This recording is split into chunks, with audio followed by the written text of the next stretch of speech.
Okay, in this video we're going to have a look at what happens during the electrolysis of water using Hofmann's voltammeter. So this here is Hofmann's voltammeter, and you can see that the water isn't just pure water. We actually have some sulfuric acid present, and that is to help the water conduct electricity. Okay, so at the bottom here you can see your electrodes that are making the connection to the water. So this is your electrolyte, which will contain the ions that are going to be moving around. Here's my battery, my DC supply. So this is where the electrolysis is going to take place. Okay, and what you will see happening in this reaction, if I'm just going to, in fact I'll move it to this side a little bit, what you see happening in this reaction overall is that we are taking water and we are going to turn that water into the elements hydrogen and oxygen.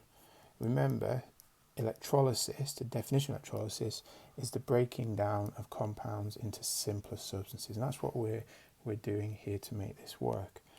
We need to balance this equation, so we balance it in this way, and you can see that the ratio of hydrogen and oxygen will be 2 to 1, okay, because it is H2O, and therefore we're going to generate twice the volume of hydrogen as we do oxygen, and you can see that's reflected here where this has come down. This is where the gas will be collecting, the hydrogen starting to be collected, see the bubbles coming up from the electrode, and here we will have the hydrogen collecting, and the volume is twice as much compared to the oxygen.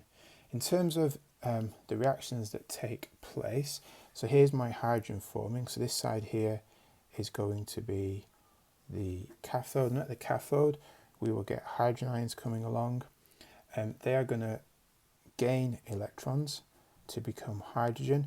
Remember that hydrogen is diatomic, so I'm going to need 2 of those, therefore I need 2 ions and 2 electrons, and because this is gaining, this is an example of a reduction reaction.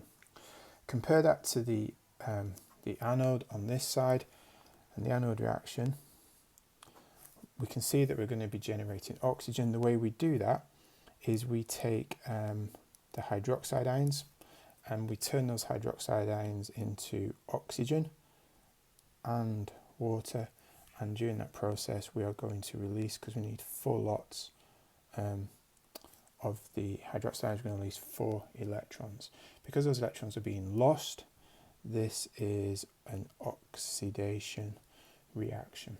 Okay, so those are your reactions at the cathode and anode. Overall, this is what we've got: hydrogen and oxygen being produced, and the volume will be twice the amount of hydrogen compared to the volume of oxygen.